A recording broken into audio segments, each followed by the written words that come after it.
Welcome to Love Lies Chronicles. I'd love to know what you think. Every comment helps me make the next story better. Subscribe to stay tuned. My wife informed me over reheated Chinese takeout that our 10th wedding anniversary would need to be moved. Not asked. Not suggested. Informed. We were sitting at our kitchen table on a Thursday evening, 3 weeks before the date I'd been planning for since January. The restaurant reservation I'd made 6 months ago at the Pinnacle Room in downtown Seattle, one of the hardest reservations to get in the city. The weekend getaway to the San Juan Islands I'd booked back in winter, including the hotel room with the view she'd always wanted. The concert tickets to see her favorite band, purchased the moment they went on sale. All of it needed to be rescheduled because her wine club friends had planned a tour through Woodinville for that exact weekend. The girls already put deposits down, Amanda said. Twirling lo mein around her fork like this was the most reasonable thing in the world. We can celebrate our anniversary the next weekend. It's just a date on a calendar. I set down my chopsticks carefully, buying myself a moment to process what I'd just heard. It's our 10th anniversary. And we'll have many more, she said, not even looking up from her phone, which had just buzzed with what I assumed was a message from her wine club group chat. One weekend won't matter in the grand scheme of things. I looked at her across our kitchen table, really looked at her. The woman sitting across from me, scrolling through her phone while dismissing a decade of marriage, wasn't the woman I'd married. That woman would have been excited about the anniversary. That woman would have appreciated the effort I'd put into planning something special. That woman would never have chosen wine tasting with women she'd known for 2 months over celebrating 10 years with her husband. You're right, I said finally, my voice calmer than I felt. One weekend won't matter at all. She paused mid-scroll, her eyes flicking up to meet mine. She was searching my face for the argument she'd clearly expected, probably even prepared for. When she didn't find any resistance, when she saw nothing but calm agreement, relief washed over her features like a wave. I knew you'd understand, she said, smiling now. She leaned across the table and kissed my cheek, already turning back to her phone before her lips had fully left my skin. Her thumbs started flying across the screen, typing what I could only assume was the good news to her friends. I watched her smile at their responses, watched the little burst of validation she got from each incoming message. The phone buzzed 4 times in rapid succession. Her smile grew wider with each buzz. What Amanda didn't know, what she couldn't possibly know as she sat there texting her wine club about her understanding husband, was that I'd already started making some calculations of my own. And unlike her, I'd been planning further ahead than just the next weekend. This whole situation had started 2 months earlier when Amanda joined something called the Veno Vixens through a neighborhood Facebook group. At first, it seemed harmless enough. Monthly wine tastings at a local restaurant, learning about different varietals, meeting some neighbors. I'd actually encouraged it. Amanda had been saying she needed more friends, more activities outside of work and our home life. But what began as monthly wine tastings had evolved into something else entirely. Something I couldn't quite put my finger on at first, but that set off alarm bells in the back of my mind. Weekend trips started appearing on the calendar. Late-night outings became routine. Girls' nights that used to end at 9:30 now stretched past midnight. And somewhere in that transformation, I'd started living with a completely different version of my wife. The group's leader was a woman named Victoria, late 30s, divorced twice according to Amanda, though Victoria apparently called them escapes from toxic situations. She had this way of talking that made everything sound enlightened and empowering, even when she was encouraging married women to act single. From what I could tell from Amanda's stories, Victoria seemed to collect married women as disciples, pulling them into her orbit with talk of independence and self-discovery and living authentically. Then there was Candace, who Amanda mentioned had been seeing a coworker.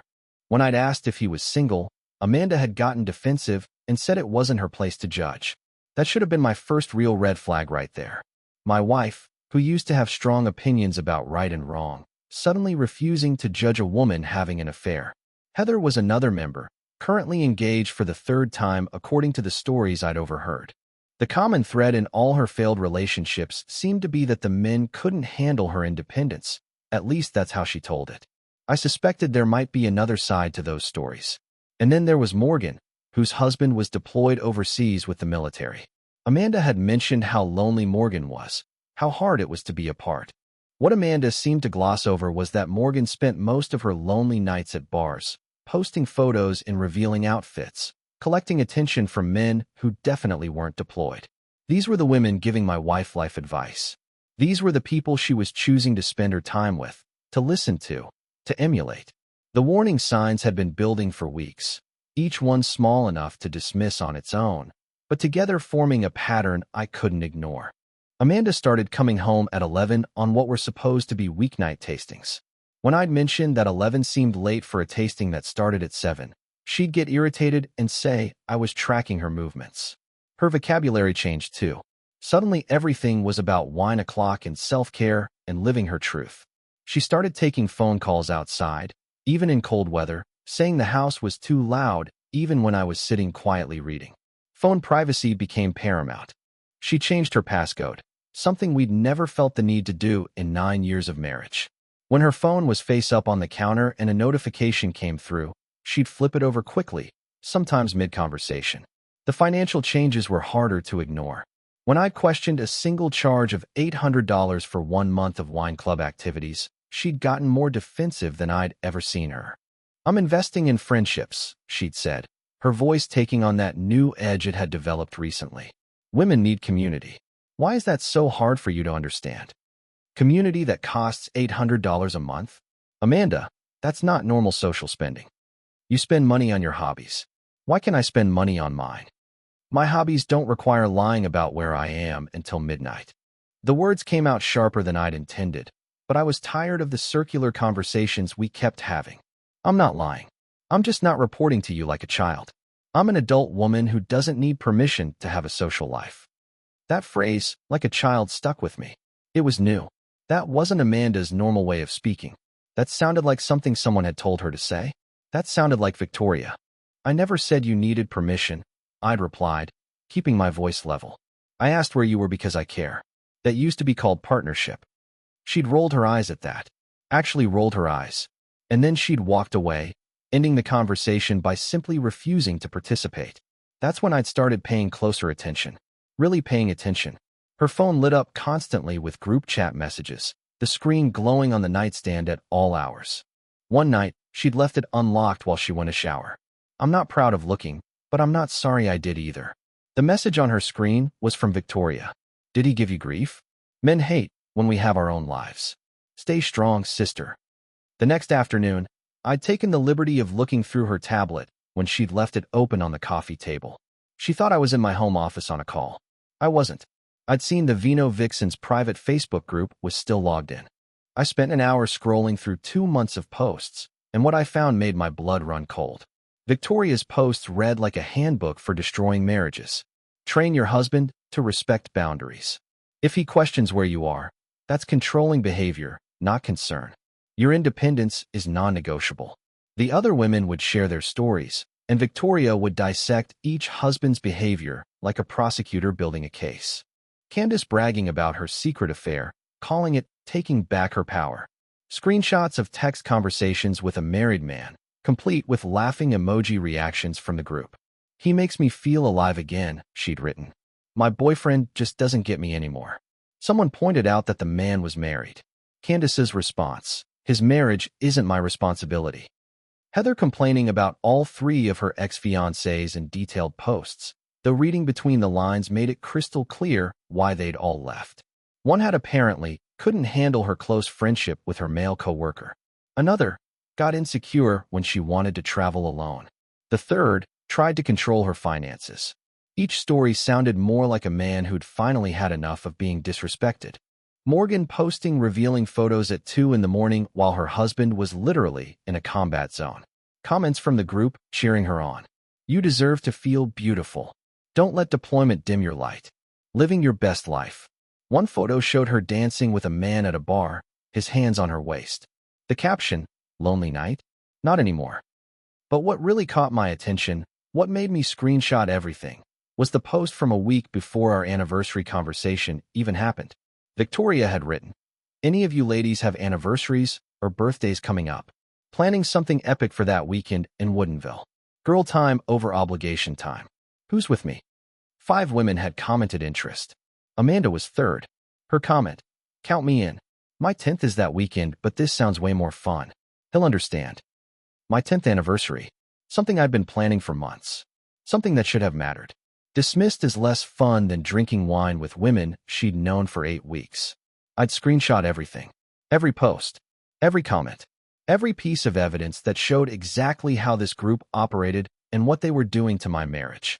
When Amanda brought up rescheduling more directly a week later, I was ready. We were sitting in the living room when she finally worked up to it. So, I need to talk about our anniversary. I'm listening. The wine club planned this amazing tour, and it happens to be the same weekend as our 10th anniversary. She blinked. You knew? I'm observant. So you want to cancel our plans? Not cancel. Reschedule. We can go the next weekend. The reservation took 6 months to get. Then we'll go somewhere else. It's not about the place. What's it about then? It's about you being flexible. It's about supporting what makes me happy. I nodded slowly. You're right. Your happiness matters. I want you to do exactly what makes you happy. Don't hold back. She stared at me. Really? You're okay with it? I want you to do exactly what makes you happy. Don't hold back. Thank you for understanding. I promise we'll make it up next weekend. I'm sure it'll be memorable. The next day, Monday morning, I called Preston and Associates in Belltown. The receptionist put me through to Roland Pierce after I explained I needed to discuss divorce proceedings. How soon can you see me? I asked. We have an opening Thursday, or I could fit you in Friday afternoon. Friday, our anniversary. Friday afternoon works perfectly. And this is regarding divorce. My wife is choosing to spend our 10th anniversary with her friends instead of me. I'd like to spend it with my attorney instead. There was a brief pause on the other end of the line. Friday at 3 p.m., Roland said. Bring any documentation you have. By Tuesday, I'd opened a personal checking account at a different bank across town, one Amanda had never been to. I transferred exactly half of our joint savings account, $47,000. I made sure everything was documented, every transfer above board and legal. I even had my accountant review the transactions. You're within your rights, he confirmed. Washington is a community property state. 50-50 split is standard. You're just doing it proactively. Will it look bad to a judge? Protecting your assets before filing? Not even slightly. Happens all the time. You're not hiding money. You're not draining accounts. You're separating what's legally yours. Wednesday, I contacted a realtor friend to assess our house value. She asked why I needed the estimate. Divorce, I said simply. I'm sorry, she replied, and she sounded like she meant it. Don't be. I'm not. I began documenting every asset we owned. Photographed jewelry, collectibles, furniture, electronics. Created a detailed spreadsheet of everything we'd purchased during our marriage. Date of purchase, original cost, current estimated value. The attorney would need this. I needed this. Thursday evening, Amanda was buzzing around the house like a teenager before prom. She'd been shopping, bought new clothes specifically for the wine tour. New luggage sat by the door, already partially packed. She'd gotten her nails done during her lunch break. She showed me the itinerary for the weekend, scrolling through her phone with barely contained excitement. Friday night, we check into Willow's Lodge. Saturday, we hit 3 wineries. Chateau Saint Michel, then 2 smaller ones. Fancy dinner Saturday night at Barking Frog. Sunday brunch and spa treatments before we head home. Sounds expensive, I observed. $850 per person, she said, and I noticed she said it with only a hint of apology. A few months ago, she would have been mortified at spending that much on a weekend without me. Now it was just a fact she was stating. But we all agreed we deserved it. We, them, the Veno Vixens, her real priorities. Sounds like you'll have an unforgettable weekend, I said, and I meant every word. I really will. She smiled at me, that same smile I'd fallen in love with a decade ago, except now it was being directed at the thought of leaving me behind. And you'll be okay here? I know it's our anniversary, but we'll make it up next weekend. I promise. I'll be more than okay. Something in my tone made her pause. She studied my face for a long moment. You're really not mad? Why would I be mad? You're doing exactly what you want. She seemed satisfied with that answer, or maybe she just wanted to be satisfied with it. Either way, she went back to packing, humming to herself. Friday morning arrived. Our actual anniversary. 10 years to the day since we'd stood in front of our families and friends and promised forever. Amanda packed while I watched from the bedroom doorway, memorizing this moment. The last time she'd pack in this house as my wife. She kept glancing at me in the mirror, catching my reflection. You sure you're not mad? Why would I be mad? You're doing exactly what you want. When I get back, we'll plan something really special. Something will definitely be special. At 2 in the afternoon, Victoria pulled up in a rented luxury SUV. The other 3 women were already inside, laughing and singing along to music. Amanda kissed me at the door. Love you. See you Sunday night. Have the time of your life. Victoria leaned out the window. Don't worry, we'll take good care of her. I waved. I'm counting on it. I watched the SUV disappear around the corner, then checked my watch. Attorney appointment in 90 minutes. Roland Pierce's office had a view of Elliott Bay. He reviewed my documentation with an impressed expression. This is extraordinarily well organized, he said, flipping through the folder. I showed him the Facebook screenshots, the timeline of behavior changes, Amanda's own comment about her 10th anniversary being less important than wine tasting. Her own social media establishes a pattern, Roland observed. She publicly chose friends over a significant marital milestone. In Washington's no-fault divorce system, this kind of documentation supports your case substantially. We discussed the process, the timeline, the costs. For an uncontested divorce, he estimated $5,000 to $8,000. If she contests, it could be more, he warned. She won't contest, I said. She'll be too busy explaining to everyone what happened. The papers were prepared for Monday filing. I signed the preliminary documents. Are you certain about the timing? Roland asked again. This is your anniversary. She made it clear this date doesn't matter to her anymore. I'm just agreeing. I left his office at 5:30 and drove home to our empty house. It felt different already. Peaceful. At 6:47, my phone buzzed with a text from Amanda. Just checked into the hotel. This place is gorgeous. 7:23 brought an Instagram story. For women with wine glasses at the hotel bar. The caption read, Anniversary weekend? More like girl-iversary weekend. I screenshot it and forwarded it to Roland. Then I started packing Amanda's belongings into boxes in the garage. At 9:15, another text arrived. Victoria just ordered us all champagne. Having so much fun already. I responded, enjoy every moment. 10:30 brought another Instagram story.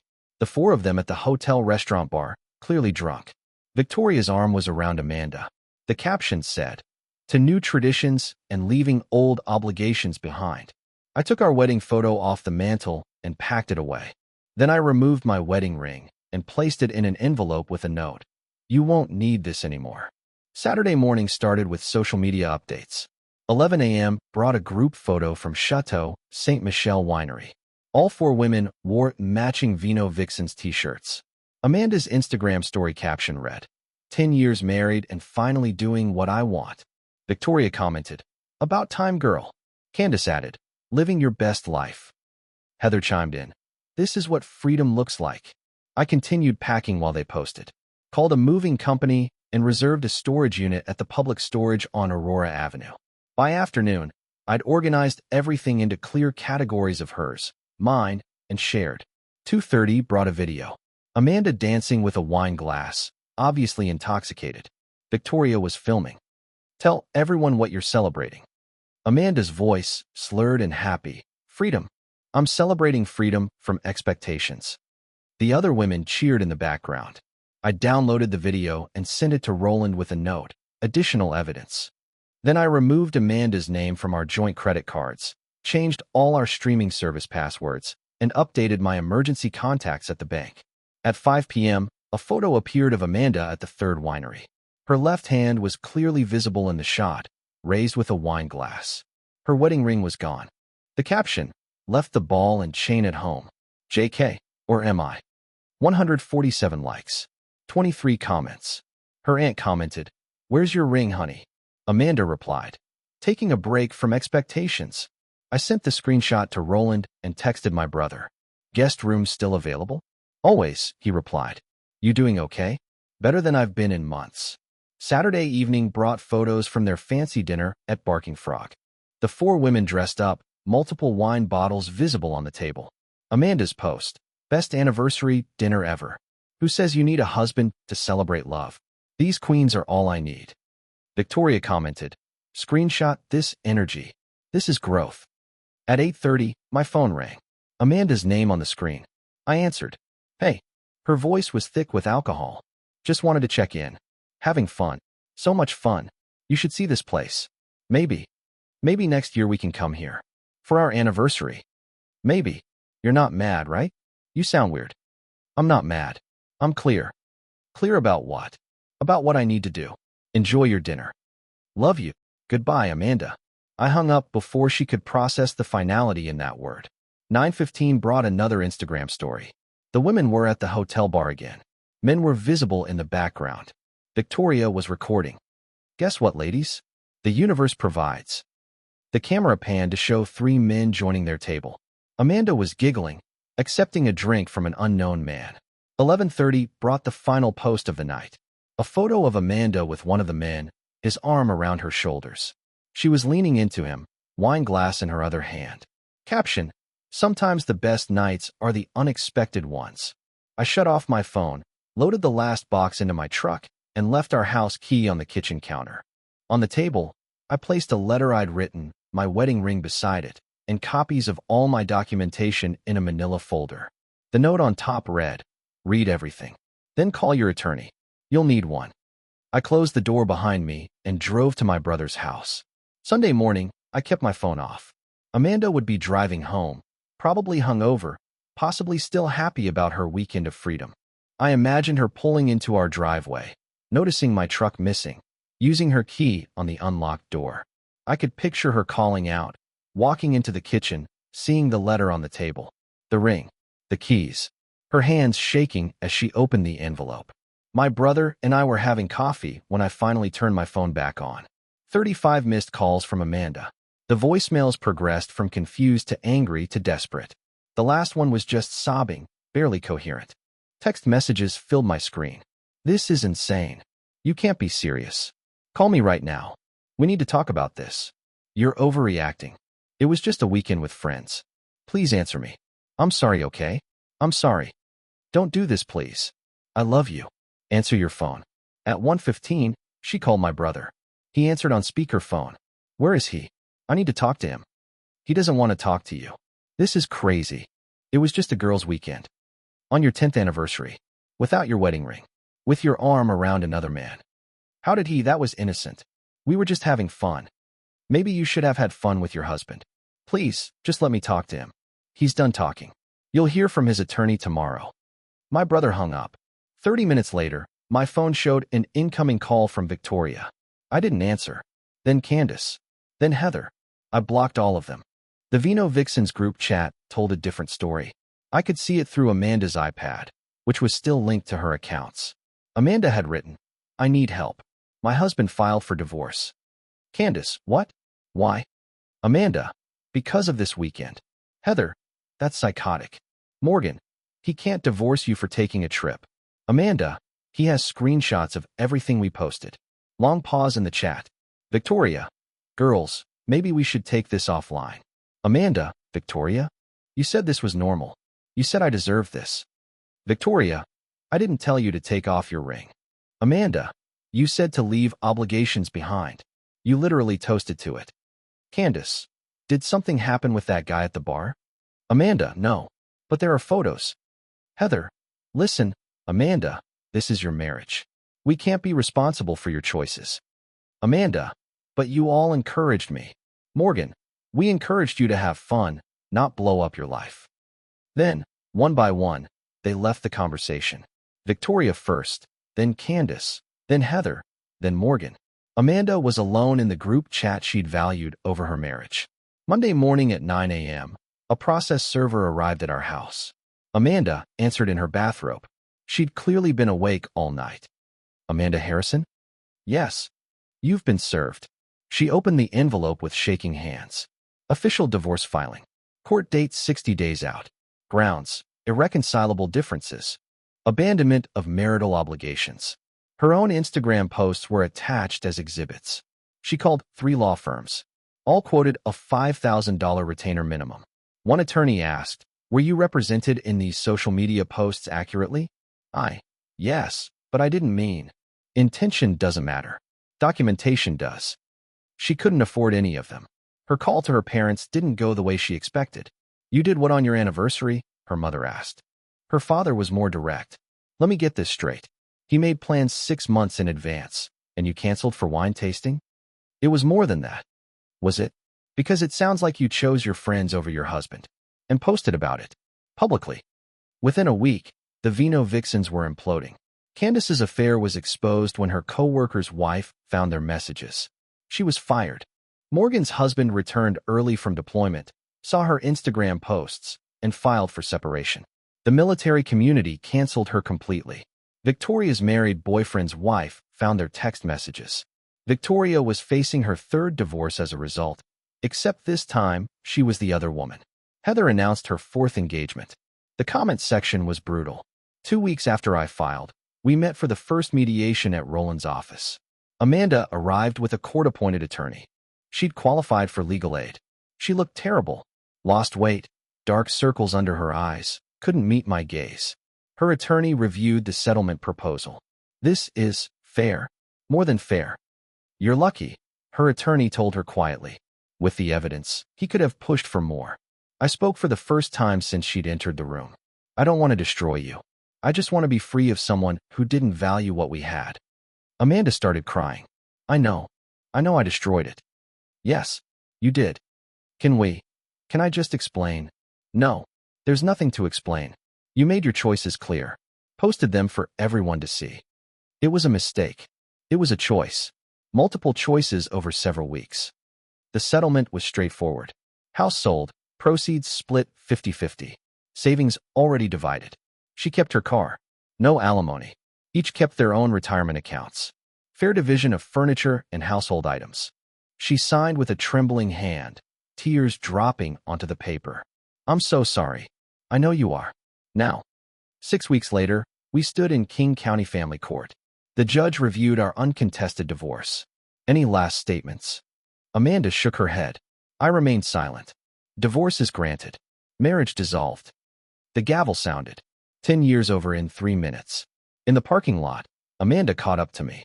"Can we talk? Please? We have nothing left to talk about. I need you to know. They're all gone. The friends. Victoria won't return my calls. I'm completely alone. You chose to be. I didn't choose this." "Yes, you did. You chose it when you posted about celebrating freedom from me. When you took off your ring. When you let another man put his arm around you. When you picked wine over a decade of partnership. I would do anything to take it back. I know, but you can't. That's how choices work." "Do you hate me?" "No. I feel sorry for you. You had something real and traded it for Instagram likes from people who disappeared the moment it got hard. What am I supposed to do now?" "Whatever you want. That was the freedom you wanted, remember?" 3 months later, I was in my new apartment in Queen Anne. Smaller place, better view, furnished exactly how I wanted. It was a Friday evening. I was making dinner when my phone rang. "A date for tomorrow. Coffee." I said yes. I felt lighter than I had in years. Out of curiosity, I checked social media one last time. Victoria's page was private. Candace was still unemployed, posting vague inspirational quotes. Heather's engagement was already showing cracks in her posts. Morgan was posting about her custody battle, asking for donations to her legal fund. Amanda's page had one post from 2 months ago, a photo of a small apartment in a clearly cheaper area. The caption read, "Starting over. Learning who I am without the noise. Some lessons cost more than others." Comments were disabled. I closed my phone and looked at the calendar on my fridge. Today's date was circled. It would have been our 11th anniversary. Instead, it was the anniversary of the day I chose self-respect over settling. Best decision I ever made. The doorbell rang. My date was here. I opened the door and moved forward. I didn't look back. Dear listeners, that's our ending. If it resonated, subscribe to support the channel. See you next time.